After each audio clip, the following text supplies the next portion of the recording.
Hello, first round fantasy fans. Welcome on into the First Round Fantasy Podcast, your home for second round advice. I'm your host, Gabriel Miramontes. Today I'm joined by Joseph Morsaz, Damon Ricks, and Justin Morsaz. We were so happy to have Justin with us about 2 weeks ago. He jumped on a few episodes for us, so if you caught those, I'm sorry because you saw him. But we've determined before the podcast that Justin is the better looking version of the Morsaz brothers. It's a much more clean shaven, nice slick hair. Joe's going, I don't know what Joe's going for. The ponytail. I don't know, man. This is the scruffy, rough and tumble man that lives out in the hills, bro. I'm not a city slicker like him. That's a drop and soap kind of guy. Well, I will say this, Joe. One thing that makes you look better than ever is the first round fantasy hoodie. It looks delicious on you today. I don't know why I chose that word choice. What the hell's going on today? We're missing our ringleader, Jacob. He covers a lot of our he keeps us in check, and he's not here today. So we're going to try to fumble our way through this and hope it turns out okay. With that being said, again, check out the merch, TeePublic. We got everything. I'm not going to take the time to list them all. Also, if you don't like our faces, we're on Spotify, Google Podcast, Anchor, and Apple Podcasts, a ton of other stuff. Feel free to check us out there. Guys, I don't want to jump into too much of the news today because I'm kind of excited. Like, as much as I love going over these division breakdowns, I'm also excited that we only have 2 left because we got a lot of other great ideas that we want to start doing. And these division breakdowns seem to just be like bearing down our neck. So we're getting through to the last 2. Today's the NFC North, and then we'll tackle another one here in the next few days. And we got a bunch of other stuff coming your way. I didn't even ask, guys. How are you doing? Doing good. Sunday, man. The weekend went by way too quick. I mean, I'm heartbroken, but I'll get over it. Yeah, I'm feeling a little good because Damon and I's bet about the Clippers and the Mavericks. And, you were sweating because one game would have got me. Yeah, but we're even now, so feeling okay. Man, Luka got hit really hard on that foul, though. Like, that's a good flagrant. Did anyone else see that? Dude, Morris is a bum. He's a bum. That was intentional. That's very intentional. We should call Justin and Joe the Morris twins, bro. That's what we should call him. I heard that he tried to kick Luka's ankle, his bad ankle the other day. He intentionally put his foot under his ankle. I don't know if it's intentional. Typical Clippers.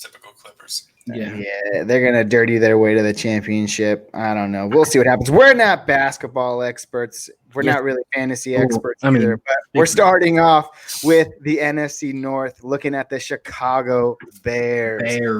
A team that was not exciting at all last year with Mitch Trubisky at the helm. But we're going to talk about someone else first, and that's a part of the news that we're going to talk about today, which is David Montgomery. If you guys haven't caught it yet, he did suffer an injury in training camp. He's expected to miss. This is kind of a weird timetable, 2 to 5 weeks. Like, that just seems like really broad to me. Yeah. So 2 weeks puts us at week 1 of the NFL season to the day, and 5 weeks puts us 3 weeks in. So his ADP has been adjusted accordingly. He was going in the middle of the 4th. Now it looks like he's going at the end of the 6th. Seems like a good place for him.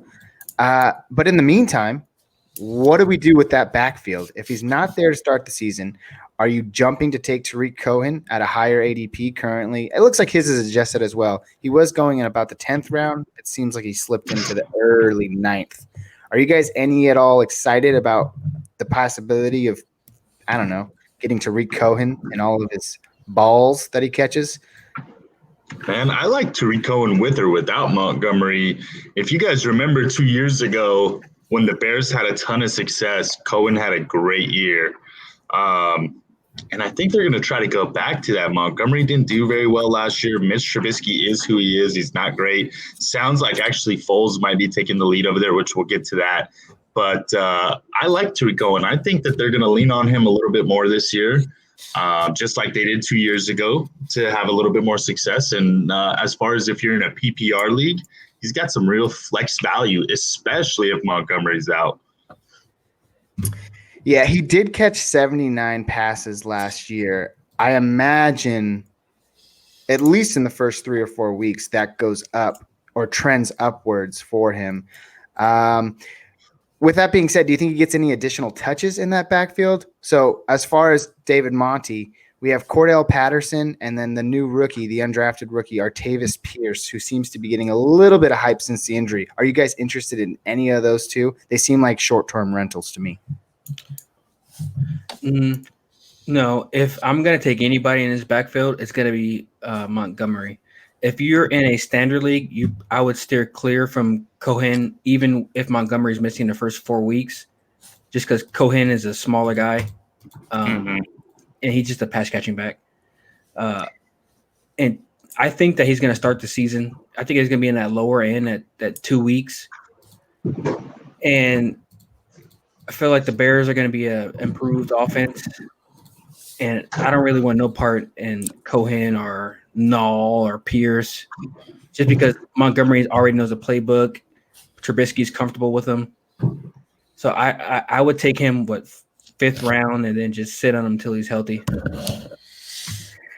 Yeah, that seems about right. I mean, to be quite honest with you, the backfield, despite what Joe has to say about Tariq Cohen, it doesn't seem all too enticing to really own anybody. I mean, Tariq Cohen, given the draft price, he's perfect right there. He's going to give you high-end flex value as a 9th-round pick. So, I mean, that's pretty good in a half PPR, full PPR league. But are any of you guys stretching to take David Montgomery in the 6th round, knowing that he's going to be on your bench for the first, 2 or 3 weeks? I'll tell you for sure, I would draft Montgomery with the condition that I pick up Cohen in a later round. I think you have to snag him up if you take Montgomery, just so you can shore up the backfield. And again, like Joseph said, if you have Foles leading the front, Cohen's value goes up to me. Trubisky is Trubisky. We know what he's going to do. But if you can have a quarterback getting him the ball a little bit more, it gives value and you get a sure backfield. I would do it. Fair enough. So, wise words from our guest. Do we call him guest speaker? Guest judge? Permanent substitute. No, I think we treat Justin and Joe as one person. So thank you, Joe number 2. They're one entity. No. Yeah. Sixth man of the year. Guys, if you go back and look at the stats, just to talk about Cohen a little bit more, he didn't even get that many touches as far as he only had 99 touches in 2018, but he was just much more dynamic player in those 71 receptions that he had in 2018. He had 725 yards and 5 touchdowns compared to this last year, 79 receptions for 456 yards. That's his average went from 10.2 yards per catch to 5.8, and he had 2 less touchdowns. I think the Bears are going to try to get him involved a little bit more, get him some more touches where he has some room to work, because last year it seemed like that offense could do nothing right. I mean, Allen Robinson. Aside from that, it was trash. Montgomery had 250-plus carries, and he didn't do much with them. So, as far as the Bears' success is concerned, they think they're a playoff team. They have a defense. They brought in Foles for a reason. I think they're going to try to get Cohen. He's a Swiss Army knife, man. That guy can do everything once he touches the ball. So it's just a matter of getting him some touches in the right spots, and I think they're going to do that. Yeah, he's like a more advanced Darren Sproles. And I think if I have to agree with anybody, I agree with Justin. You take David Montgomery knowing that he'll be back probably not on a short leash, but he's not going to hit the 250 mark, but he's still going to get the workload when he comes back. And then you also have Cohen to shore up that first 3 weeks of the season. So I like what Justin has to say about it. Same with you, Joe. Damon, yeah. I mean, I yeah. Well, okay, continue. Go ahead. Yeah. So with that being said, let's move on to a guy. I'm actually really glad that we have Justin here today because Justin was all about this guy last year, and that is Allen Robinson, wide receiver for the Chicago Bears. 3 years in a row. His ADP currently first or second pick of the fourth round. He finished as the number 8 wide receiver last year, and that was with Trubisky throwing him the ball. 150 targets, 98 receptions, 1,100 yards, and 7 touchdowns. That is not too shabby when a scrub is throwing you the ball. How? Justin, explain to us. I'm going to let you lead this off. I mean, you are so high on this man, and he's got a crappy quarterback throwing him the ball. How did you know he was going to succeed? And did you think he was going to finish better than the wide receiver 8? And can he finish better than the wide receiver 8 this year? That's good. I've been a Robinson fan for a while. In Jacksonville, this guy was a monster. He had a great year. Injuries slowed him down. The reason I liked him this year is look at that team. There's nobody there. He's getting fed no matter what. Trubisky is a scrub, like you said. If Foles comes there, I can see him maintaining. He might slip a little bit, get David Montgomery involved a little bit more, the other wide receivers step up. I do not think that he's going to be a wide receiver 1 again. If he does, amazing, but I'm drafting him as a wide receiver 2. He has that boom potential, and I think his floor is very high. He's a big guy. He catches big hands. He's a wide receiver 2 for me. Yeah. Joe, anything to add? That's fair. Listen, guys, Justin's huge on Allen Robinson because in 2015 – he drafted him out of the blue, and the guy puts up 80 receptions, 1,400 yards, and 14 touchdowns. That was like a monster game. Like, if you got him in whatever his ADP was that year, 5th, 6th, 7th round, he won you leagues. And same kind of went for last year, too, because he was on nobody's radar. He had a terrible 2017. His 2018 wasn't much better. And then all of a sudden he comes out, 154 targets, 98 receptions, 1,100 yards. I actually think if he can stay healthy, he's going to have an even better year than last year. And that's simply due to the fact that Foles can actually throw the ball. And one of the things that we saw dip for Robinson last year was his yards per reception. In his monster year back in 2015, he was at 17.5 yards per reception. Last year, he was at 11.7. I don't think he's going to get as high as 17.5, but with 154 targets, if Nick Foles can get that up to 14, 13 and a half, that's going to only make him better. And then last year, he only had 7 touchdowns. I think he can get you 10. So I'm not drafting him as a wide receiver 1, but I like him in the top of the 4th round. I mean, we've talked about some other guys who are going around that spot like Cooper, and I think there's a lot more question marks behind Cooper with CeeDee Lamb and those other guys there than there is with Allen Robinson, who we know with Mitch Trubisky, who's an awful quarterback, with a run game that got stalled, and with a team that wasn't that good, he was still able to put up wide receiver 1 numbers. So if that team improves like I expect them to, Nagy gets his head out of his butt, and Foles becomes the quarterback, I think he could put up top 10 numbers again pretty easily.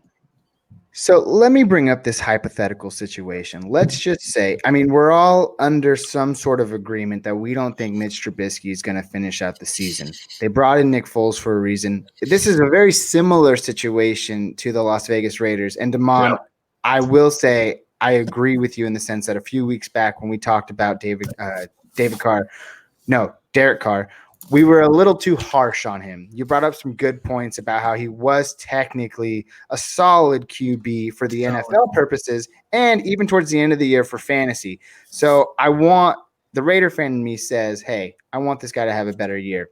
But at the end of the day, there's 2 similar scenarios in that they pay the money to bring in the backup QB who has a name quality to them, who has the potential to start some games.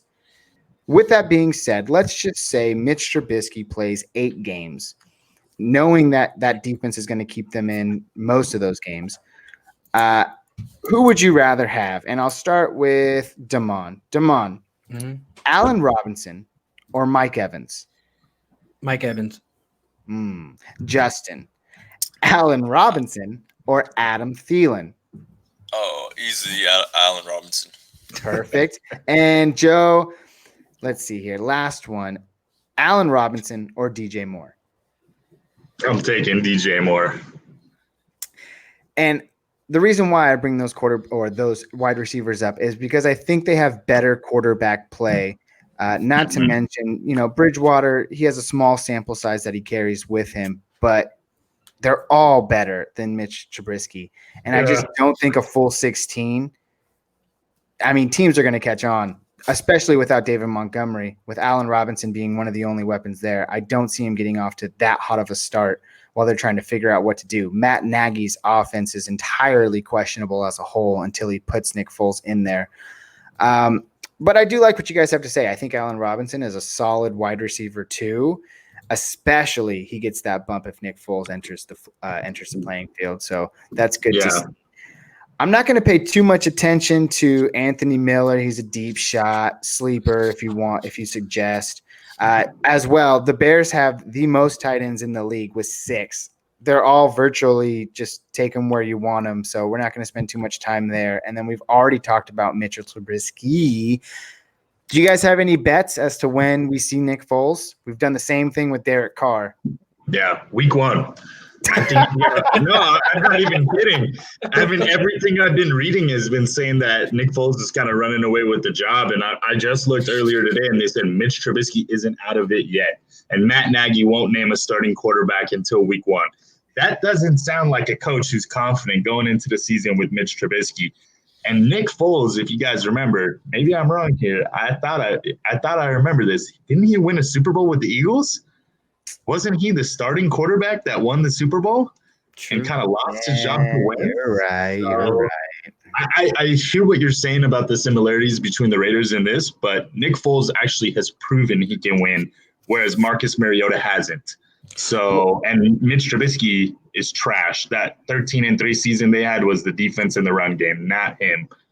Well, in that sense, would you be scared of Allen Robinson then? If you draft him at that wide receiver 2 spot and then you have a Nick Foles that comes in early, wouldn't you think he'd have a better relationship with his tight end, just like Zach Ertz, so Jimmy Graham would get a bump over No, because Allen Robinson? Jimmy Graham isn't Zach Ertz. Jimmy Graham is done. He's over with. But true, I agree with that, but your tight end is your security blanket.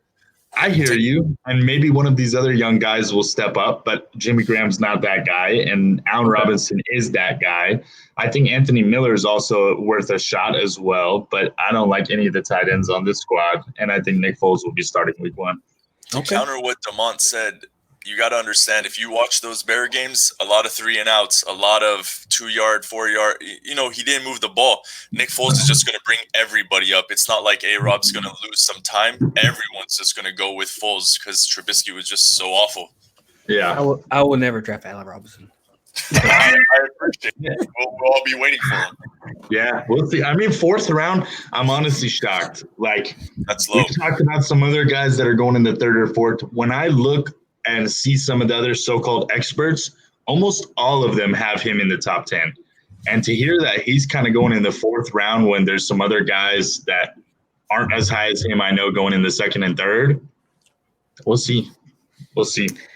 It is definitely a we will see. That's one of the biggest question marks in all fantasy football, that team in general. We'll see what they do, and good luck to whoever you draft. Moving on to the Motor City, the Detroit Lions. They also had their fair share of failures last season. Matthew Stafford missed a couple of games, 8 to be precise. However, he was on pace for 34 touchdowns, which was going to be tied for the most he had ever had in his career.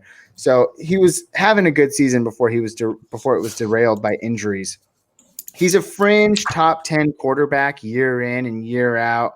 He's usually drafted as a starter in most fantasy football leagues.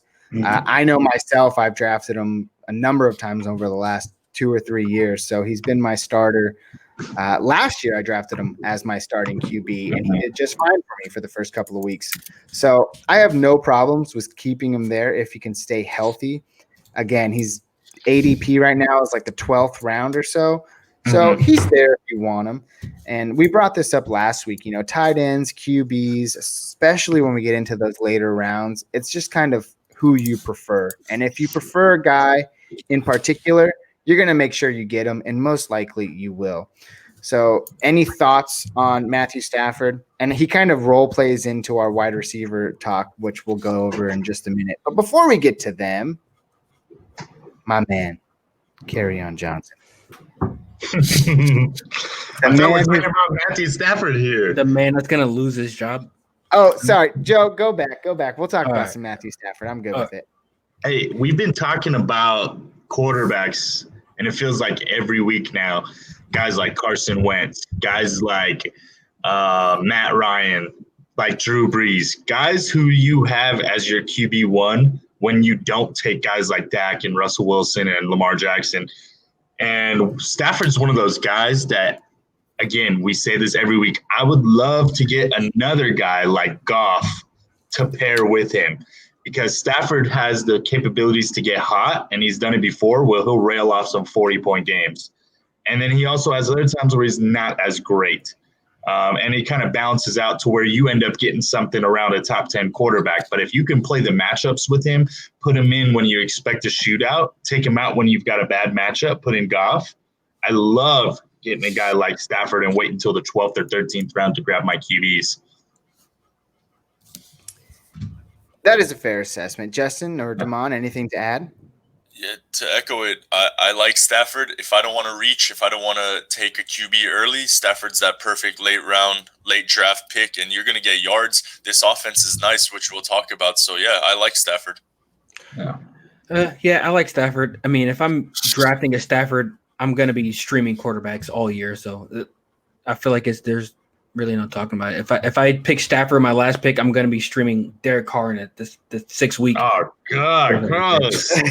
Not even in the conversation, Mike. Come on. I got to bring my dude in there.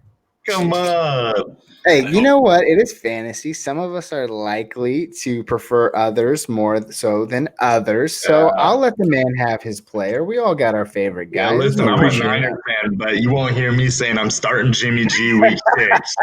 I mean, hey, you're not Joe, me, Joe. We talked about this last week. If you're starting one of them, Derek Carr or Jimmy Garoppolo? Derek Carr every day.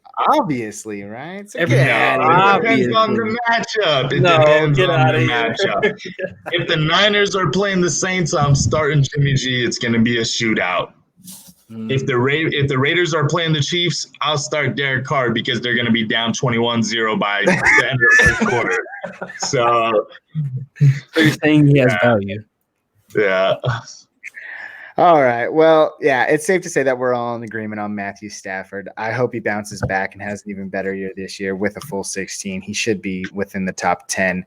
Moving on to our running backs, and again, I'll say it. Kerryon Johnson, one of my favorite running backs coming out 2 years ago. Oh my God. He has yet to play a full 16. I know. I take the flack out of it. I'll take the butt end of this stick, but I'm here to say, I know it doesn't sound right. We're fumbling without Jacob, all right? Stay with me. I'll say this. I prefer Kerryon Johnson in this backfield over DeAndre Swift. Feel free to prove me wrong. I'm open to it. I know it sounds crazy. It could just be my crush on him. No. Currently, right now, Kerryon Johnson, you could take him in the 10th round.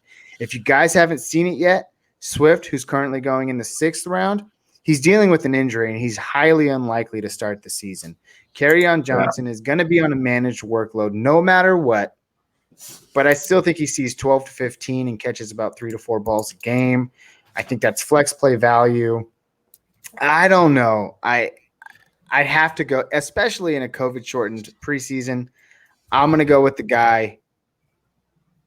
Oh, my gosh. They both kind of just sound like horrible options. I think for the same reason that you guys like Matthew Stafford, because he's going to throw 50 balls a game, is the same reason that we shouldn't touch anybody in his backfield. Yeah. Because even Kerryon with the rock didn't do too much. And then you throw in a second-round draft pick. It's like – he didn't do too much. Well, that's because he was injured. But when he was on the field, he averaged 5.4 and 3.9. So, 3.9 isn't great. And he wasn't getting the goal line work because I don't know. But I just think He was the first Detroit Lion to rush for over 100 yards since Barry Sanders. That's how long this franchise has been looking for a decent running back. I mean, I don't think that's such a hard feat to do in the NFL. Don't get me wrong, it's hard, but come on, the last person to do was Barry Sanders. What's that? True? Yes, it's true. I mean, I think that's more testament to the Lions' offense. I'll be honest, stay away from this man no matter what. That whole backfield, this is a passing team, and when you talk about his 100-yard game, you're following 50 yards, 40, 20, 30, then he hits 100. Even when he's playing, he's not doing much, to be honest. If you love the guy, you can take him, but you're not going to get anything that you think you're going to get. Yeah, I mean, kind of what Justin said too, but also now you have Swift, which is real competition. Last year, without any real competition, he wasn't doing much even when he was healthy. Like Gabe said, the numbers, especially his rookie year, last year, 3 points, I see 3.6, but his rookie year, he averaged 5.4 yards a carry. But in 10 games, he had 118 attemptions, which means that he's averaging less than 12 attempts per game. That isn't RB1 numbers. That's maybe a flex play at best. So what I'm looking at when I'm looking at this backfield is I know Kerryon's going to miss some time. Swift is injured too. I'm not drafting Swift in the 6th round, but if he falls, I don't mind taking him because if Kerryon gets injured, he may prove to be that do it all back. But 6th round, 10th round, I'm avoiding this backfield completely. I don't like it unless you're in Dynasty or Keeper. I know some of us have taken him in Dynasty. I think that's a good pick. Jacob actually schooled me on this, but he was ranked the #1 running back coming out. Yeah. As far as the Pro Football grade was that he was the best one. So maybe the Lions learned their lesson. Maybe they'll start running. But another thing that everybody always mentions is Patricia's from that Bill Belichick school of thought, which is we never ride one guy. It's this dude for 3 games and that dude for 4 games, and who the hell knows for the next 5. And that's another reason to piggyback off of what Justin said. I mean, he had that 100-yard game, then followed it up with 50, 30, 40. I mean, it's hard to get momentum going when you're in a committee backfield like that. Yeah. So I will agree with you guys. As much as I love Kerryon Johnson, I love his value. He's going almost in the 11th round. Of course, I'm going to take him there. Of course, because he's one of my favorite guys, but also because that's just a tremendous value, especially if I start off, I don't know, wide receiver heavy. So I just think he's a good value in the 10th round for a guy like Joe said, who might get me 12 to 13 carries a game. Swift, for all intents and purposes, has the right to emerge as the primary back in that field. But Matt Patricia, like Joe said, does come from that committee type of style where we don't really want to know, or we don't really know per se, who's going to blow up every other week. So with that being said, yes, I will take Kerryon Johnson with his value. Feel free to ride right on by Swift. He can do whatever he wants to, whoever goes to him. But maybe next year. Let's see him prove it first before I start talking about him. Who knows? He could be the ultimate steal in the late 7th or early 6th of the round. So who knows? Moving on. I'm so sad. Jacob's not here today. This is one of his favorite receivers, Kenny Golladay. The man has emerged as one of the premier pass-catching options in the NFL. Current ADP 306. He was the number 9 wide receiver last year, and he did that on only 65 catches, 1,100 yards, and 11 TDs. So obviously the TDs helped him out. Now, Stafford missed 8 games. Imagine what could have been if he played a full 16. Something to think about. And you guys can talk about him all you want. I'm just going to briefly mention Marvin Jones as well, because these guys always seem to show up in the same conversation. Marvin Jones, ADP, 10th round. He had 3 less catches than Kenny Golladay last year, 62. He had 779 yards and 2 less touchdowns, 9. So these guys are both really good options in a pass-heavy Lions team, like we've already stated. I mean, it's safe to say I'd take Kenny Golladay. What about you guys? Where's his ADP at right now? 2nd round? 3rd round? 3rd round, 6th pick. I wouldn't be comfortable with Golladay for the same reason that you said with Marvin Jones having, 2 less catches? Yeah, and he played 3 less games. And he played 3 less games. Like, he's a big play guy, and I don't want to like what they lost the first 8 games, which is a lot of I haven't went back and watched the games, but probably a lot of those yards and touchdowns are garbage time. Yeah. So I wouldn't want to bet on garbage time. Yeah. Well, the Lions sucked, Demont. So I think we can expect garbage time again. So I like both of those guys, man. I do. Marvin Jones Jr. is a guy that I never draft. And somehow he always ends up on the team that wins it all. And come week 12, 13, 14, he's dropping 20-point bombs. And I don't think you can sleep on him. If you have Stafford healthy for a full year, I'm thinking both of these guys are going to be fantasy relevant. Kenny Golladay as a wide receiver one, low-end wide receiver 1, high-end wide receiver 2, which is where I love him. If you can get him as your high-end wide receiver 2, or if you go running back and snatch him up, I don't mind him. And Marvin Jones, dude, do you have an ADP on him? 10th round, you said? 10th round. I'm taking Marvin Jones over Kerryon Johnson, Gabe, every day of the week. Yeah. So, yeah, I like both of them. That is true. He's a very high-end flex play.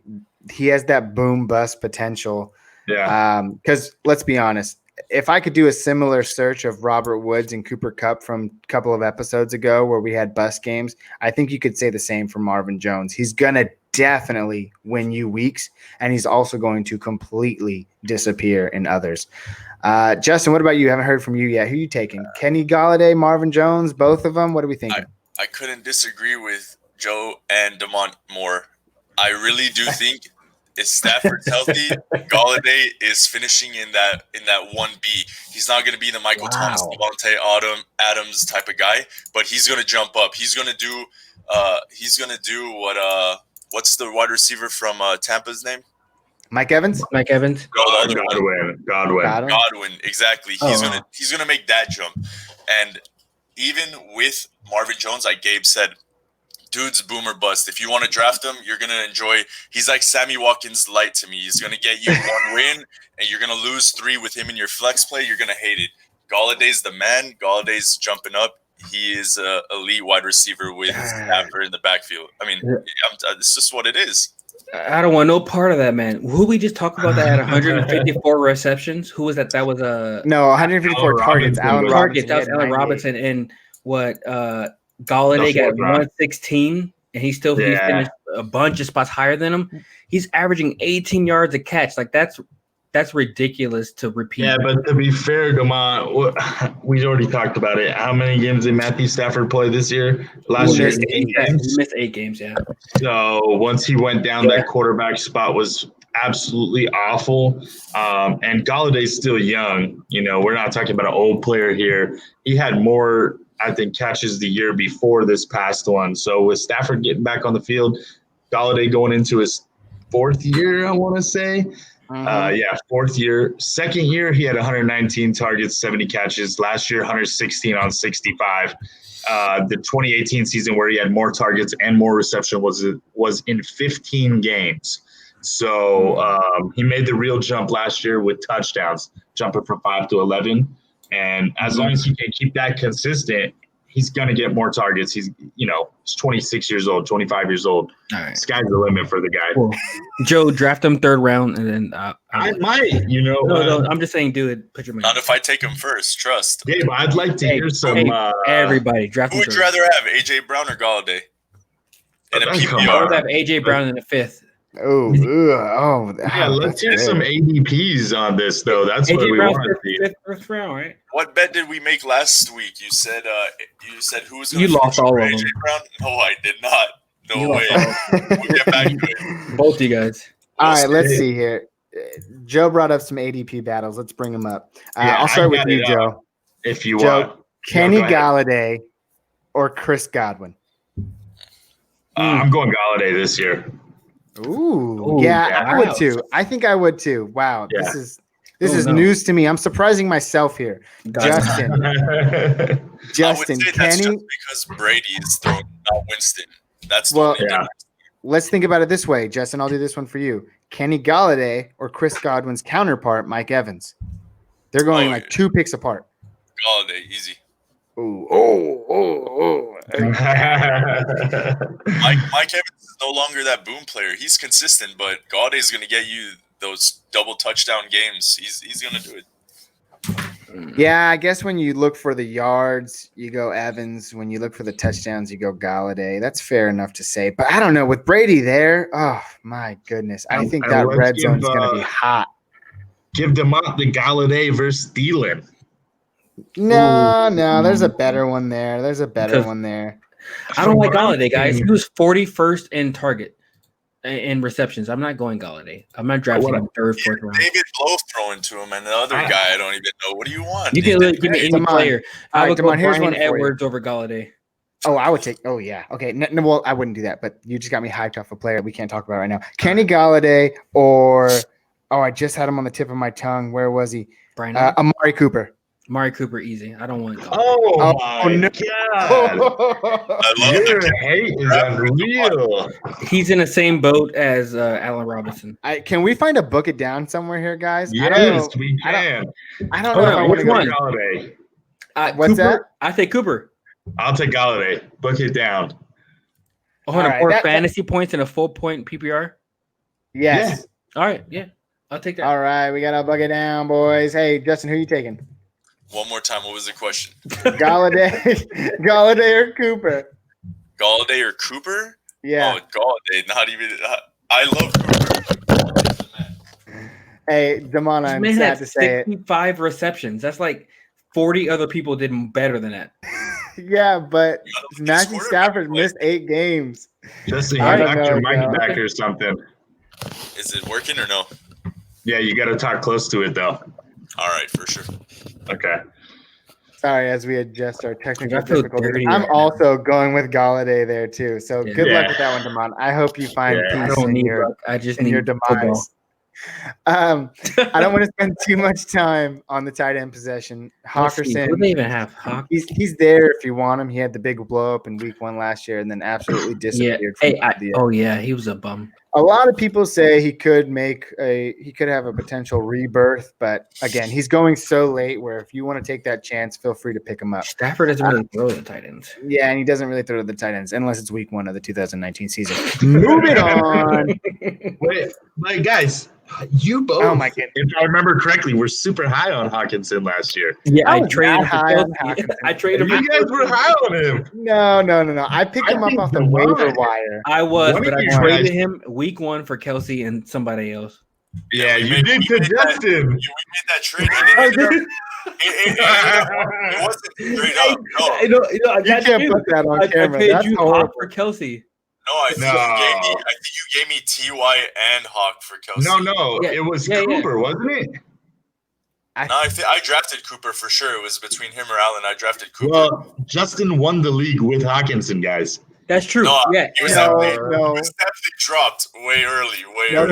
I came into the league and I think I gave Justin Evan Ingram. I lost the league. So he was injured from that point on. I just had no tight end luck. After Big Montana went out, I had no luck. Mm-hmm. And it goes to show that not always do you need a tight end to win a fantasy football championship. It helps a lot. Moving on to the Green Bay Packers. And, man, I don't know. Yeah, I see the thumbs down from Justin. Prove me wrong, but there seem to be a lot of question marks here this year. And I'm kind of scared. Outside of Devontae Adams, who we can talk about first, currently going as the wide receiver 2 off the board, 1.10, wide receiver 22 last year. Now, he did play in just 12 games, and in those 12 games, he still managed to almost have 1,000 yards, and he added 5 TDs as well. I like him a lot. I traded for him in our Dynasty League over the offseason. I think that you can't have someone like Aaron Rodgers as your QB and not be successful as the number 1 option.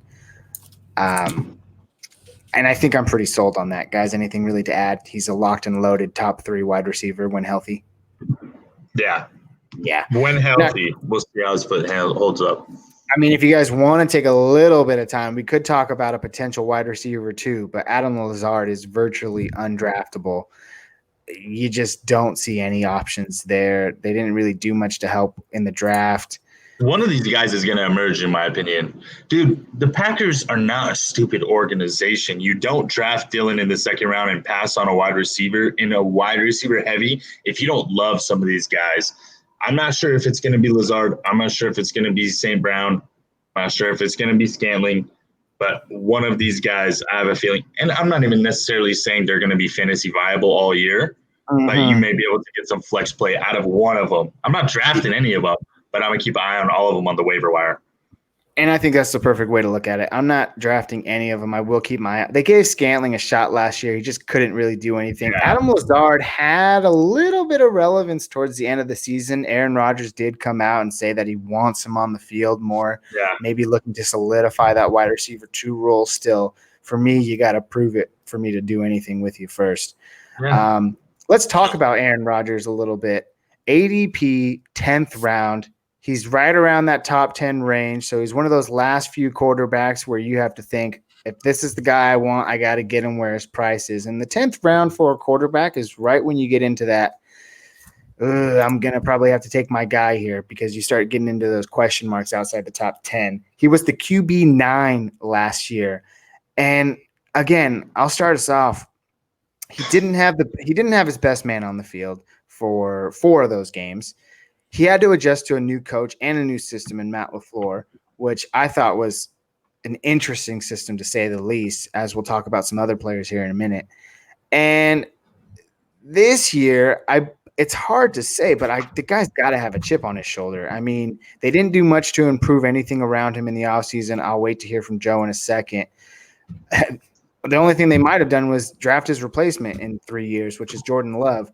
So are you taking Aaron Rodgers? I know Damon is a surefire yes, because in our live fantasy draft just a couple of weeks ago, Damon was all for Aaron Rodgers, and we did pick him up as our second QB. Joe, Justin, what do you guys have to say? He should have been our first QB. Is he on a comeback tour? And before I actually hand it over to you guys, Aaron Rodgers was someone that we brought up last week when we were talking about Lamar Jackson, and that he is one of the few quarterbacks in the last 10 years to repeat as the number 1 overall QB for fantasy. And other than that, he's done nothing short of amazing as well, usually in that 3 or 5 range. So last year was a out of the realm type of year for him. Do you guys see him bouncing back in Aaron Rodgers terms? Yes. It's interesting. Yes, and it's not close. Dude, this guy's getting so much disrespect from the actual fantasy experts, and I don't understand it, man. It feels like one of those years where they said Brady's going to be QB 25, and Brady ends up being QB 11. And in Rodgers' perspective, they're calling him QB 15. I think he's going to be QB 7, 6. I love him right after that first time. First of all, he has all of his running backs back. So he has Jamal Williams, who catches the ball well, and apparently they're raving about him in camp. They got Aaron Jones, who was great out of the backfield last year, and now has a healthy Devontae Adams. And then he has all these other guys we're talking about, Alan Lazard, St. Brown, Scantling, I know wasn't great, but he can do something. Dude, he was wide receiver. He was QB number 9 last year in a season where they relied heavily on Aaron Jones. And nobody thinks Aaron Jones is going to repeat what he did, but everyone thinks Devontae Adams is. So how do you? I'm missing something. Yeah, and I think what you're missing is what I'm trying to find as well. I think that offense is just a huge question mark. You never know what they're going to do at any given game.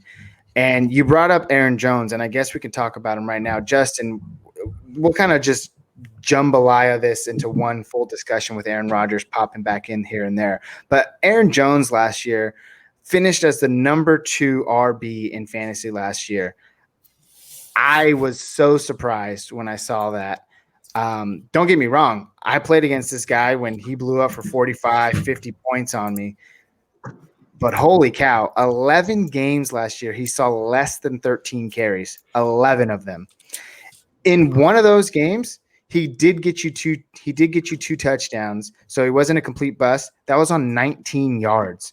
So another game, he had 13 carries, 90 yards, and 3 TDs.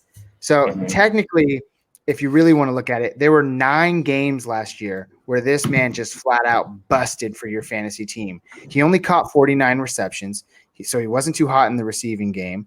They're kind of a committee when it comes to that. The Packers did draft A.J. Dillon, where I see him encroaching on some goal line work because he's got a huge body presence.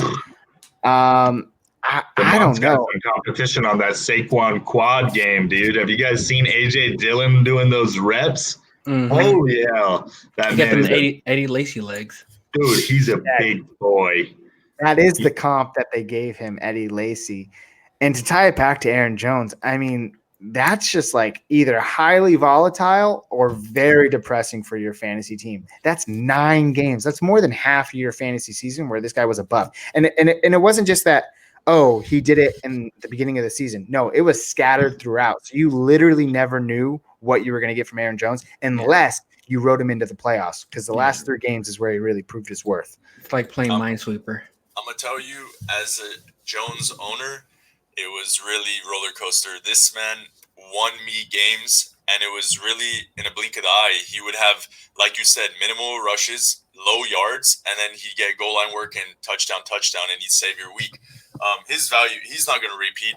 The amount of touchdowns he got, it's not going to be happening the same way. It's if it does, it's a miracle, but I highly doubt it. The goal line's going to be shared. I like him. He's going to be an RB2. I don't think he's going to be an RB1. Yeah. I think the hit, like Aaron Jones' success last year, has more to do with Aaron Rodgers being a great quarterback versus Aaron Jones being a good running back. He had limited attempts, and I think that's because you have to guard the Devontae Adams. Literally, you have to guard anybody. It could be us out there, and you have to guard us just because Aaron Rodgers will get you the ball in a perfect place. And I think Aaron Jones took advantage of that and succeeded, which is not a bad thing. It's a great thing to be a running back that can succeed on minimal attempts in the Green Bay Packers. But I mean, I want to steer clear of Aaron Jones in the first round, but I wouldn't be mad if he fell to me.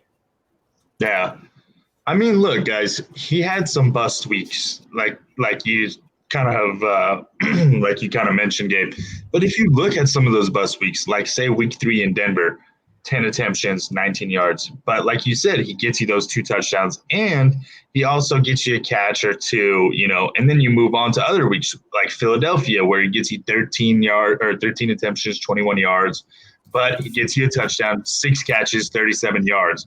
So I'm looking at some of these weeks where they weren't really able to run the football, where they didn't have a ton of success. I know there was a couple of games where Jamal Williams got the opportunity, but it seemed like Aaron Jones, once they kind of got around that, in the red zone, not necessarily goal line, in the red zone, he would kind of come in and make something happen. And it just kind of showed how dynamic of a back he is, where I think, yes, we are going to see Jamal Williams still get his. We are going to see A.J. Dillon get some red zone opportunities.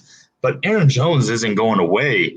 He's too talented of a football player. And there was a time last year where Devontae Adams missed those games where teams are only looking at Aaron Jones.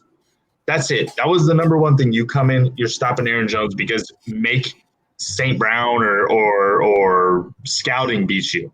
But this year, with a full team, with Aaron Rodgers on the revenge tour, upset about them drafting his replacement in the first round, I think you're going to get some value out of this guy. I don't like him as an RB1, but high-end RB2. Yeah. It's different, though, because as a holder of Jones, I followed him. And when Jamal Williams had an uptick in the mid-late season, Jones's receptions disappeared. He was not seeing the ball at all. It was all Williams. So if they stay healthy, I think they're going to do a committee. But he's definitely their major rusher, but he might lose all of his receptions, which he blew up some games. So it's tough to tell with that team. But I do like him. I would draft him, but I'm not taking him. I'm not reaching. Two question marks this year. Who are you guys taking, Aaron Jones or Nick Chubb? Aaron Jones. Yeah. Justin, not so easy for you. I don't think it's close. It's hard because Hunt's over there too, but I like Chubb as a better rusher, but the Packers are going to have a better offense, so strictly off that, I take Jones. Yeah. That's fair. That was a trick question. I'd take Jones too. But I'm still – Go ahead. No, Justin. I was gonna go back to the Rodgers conversation because I don't think we finished that. Am I correct in saying that you all thought that he had a worse year in 19 than he did in 18, and he's going to bounce back for 20? Well, wasn't he injured in 18? I think he was injured in 2018. No, he was injured in 17. He still played. He played 16 and 18. The reason I say this is because everyone's talking about a bounce back for him, but literally last year to 18, he threw for just 400 less yards. He threw for one more touchdown.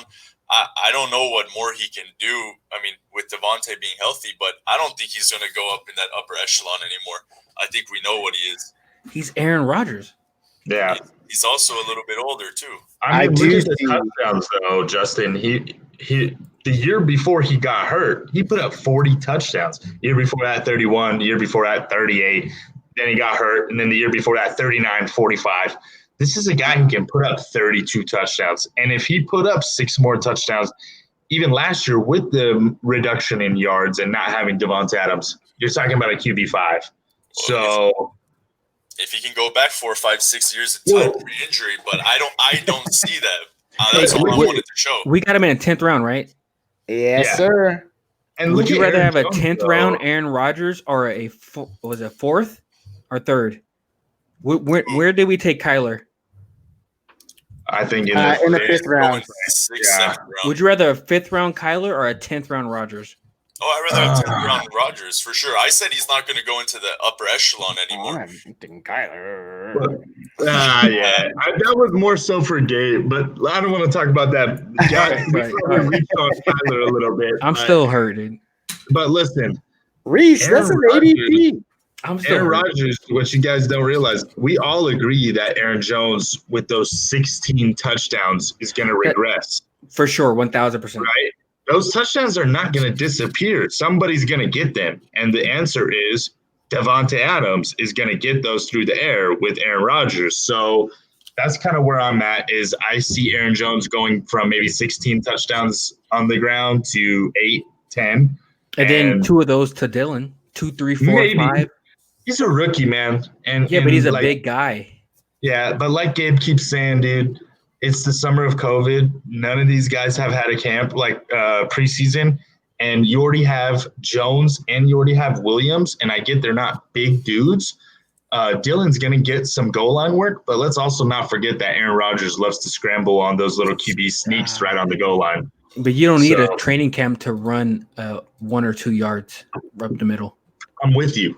He's going to get some. I just don't see – when's the last time we saw a rookie like that wasn't a number 1 or number 2 option end up with 4, 5, 6, 7, 8 touchdowns? 1 or 2, I can see it. Michelle is trash. We all agree on that. No, yeah, we agree on that. But, like – I mean, that was on the Patriots offense that put up 50 touchdowns that year. Yeah, of course. All right, let's pull back the range really quick. Yeah. I think we have a book it down here, and Justin is our certified substitute, but I'm willing to bring him into book it down territory. Does Aaron Rodgers finish as a top 10 QB? Oh my God. I say that's too easy. Yes. Justin, I think we're all too much on the yes. Wait, Justin was a no. Hold on, Justin. There's no way. Is he going to do better than Sean Watson than Drew Brees? I mean, I will say because I don't think Brady's going to be top 10. There's going to be an injury. He's going to be back end of that top 10. If Jacob was here, he'd call you a madman. Oh, my God. All right, you're a madman. I'm a Viking fan also, just throwing that out there. Kirk Cousins throws the ball 4.5 times a game. Hold on. Let's take it off the book it down table. Justin mentioned the Vikings. This was the team I did the least amount of preparation for because I know they suck. Justin was going to be on the show today. So, first of all, I just have to realize, by the way, the Minnesota Vikings are our next team and our last team that we're going to be talking about. Justin, how does somebody from Sunnyside, California just root for the Vikings? Like, Joe's a Niners fan. He did it the right way. Like, how did you find the Vikings? Hey. Literally, when I just started watching football, I'm from Sacramento. There's no Sacramento team. I'm not about to claim Oakland at the time or San Fran. I flip open I think it was a Sports Illustrated, and big boy Randy Moss was flexing on there, and I just wrote it ever since. Vikings for life. Hey, you know what? I like the sound of that, man, because that tells me that you fell in love with the player and then you fell in love with the team that he played on. So that's pretty cool. Yep. Minnesota Vikings, guys. This is the last team that we're going to be talking about today, and we'll start at the running back position. Dalvin Cook. The man was virtually unstoppable last year until he was stopped due to injury. He finished as the number 6 running back last year. I do believe that if he would have played his last 2 games, he probably would have won some fantasy championships, as well as finished within the top 3 running backs, because there was a little bit of there wasn't too much fluff in between those top 3 to 6 backs. So I personally love him. He's injury prone. You could say yes. He's got a bummed up shoulder. He's 2 years removed from a horrible leg injury. But he's shown now, 14 games is better than none. And I'd rather take someone playing 14 games rather than 11, 10, or 8 like a James Conner. Not to say he's even in the same realm of athleticism as him, but just an injury comp, you should say. I'm taking him as my RB1. I'm happy with it. I do think that makes Alexander Mattison one of the premier handcuffs in all of fantasy football, because you're looking at a man who is not only injury prone, but on a team who is going to run the ball. So pretty much signed, sealed, and delivered. We can all agree that Dalvin Cook is definitely a top 5 back if healthy this year. I certainly do. Yeah. And it seems like you guys are nodding your heads. He did come out recently, and he said that he plans to catch 75 balls this year. That's going to be 20 more than last year. That puts him even – oh, my gosh. That just gives him PPR and half-point PPR goodness. So, again, I certainly think he can do it. If he's healthy, again, he should be locked and loaded as a top 3 back this year. Up until last year when he went down, he was the RB2. So behind CMC. I love him. You got to have him, and you got to take Mattison. I've been reaching on Mattison as well, because there was that little bit of a holdout concern. It seems to me like that's cleared up since, we first heard about it.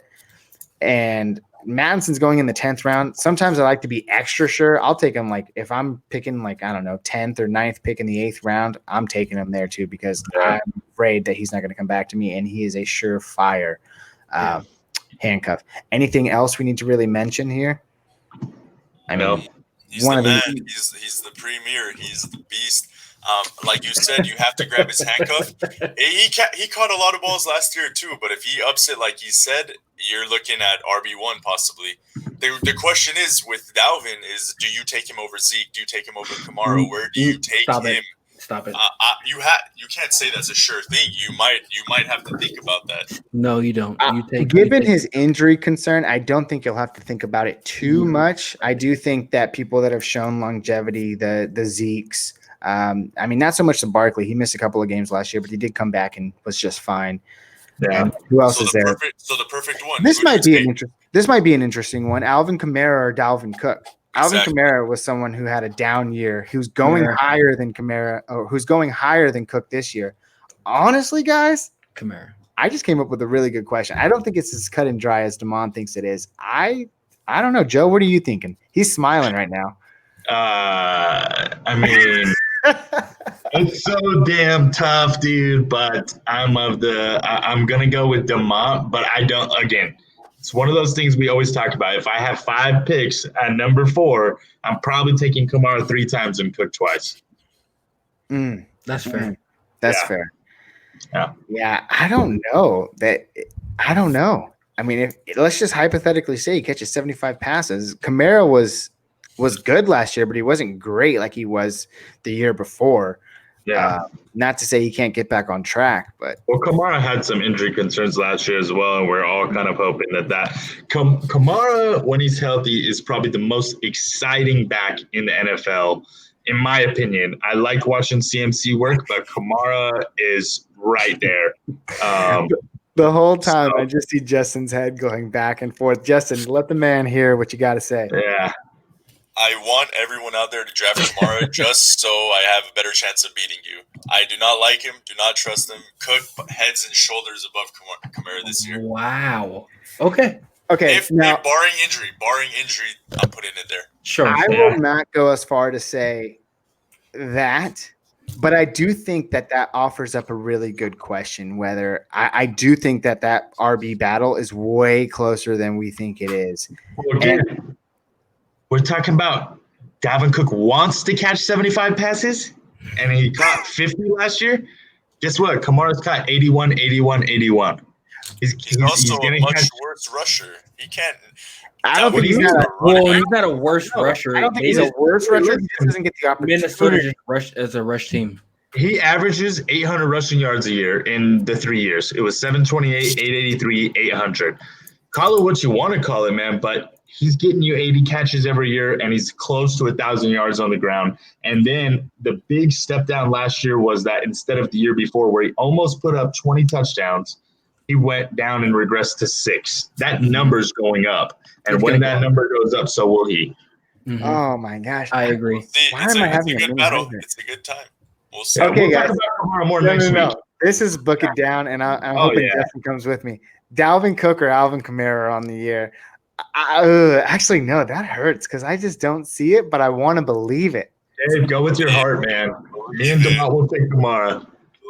For sure. Kamara is a more dynamic running back. He's more exciting. Yeah. You know what? I'm gonna refrain from booking. Dalvin Cook is like a Nutri-Grain bar. Like it's good, but it's like, no, man. That's gonna run down your throat. Man. I'm not with Kamara on that. But Kamara's the guy. All right. Well, okay. Let's at least back it up to top 5 for sure. I love him this year, and I think we all do. Yeah. Moving on, let's talk about Adam Thielen for a little bit. You know, Stephon Diggs departs. Sad to see him go. But honestly, he wanted to go. So I guess, hey, see you later. He's currently going in the 4th round, first pick. Oh my God, no. He doesn't seem too flashy of an option for me this year like he was last year. And then last year, he kind of was an under. He didn't do too much. So I think we're all living in his 2018 year still. I don't know. On a run-heavy team as the number 1 option to a quarterback who finished as the number 15 QB last year, who doesn't throw the ball too much, I think I'm avoiding him as my wide receiver too.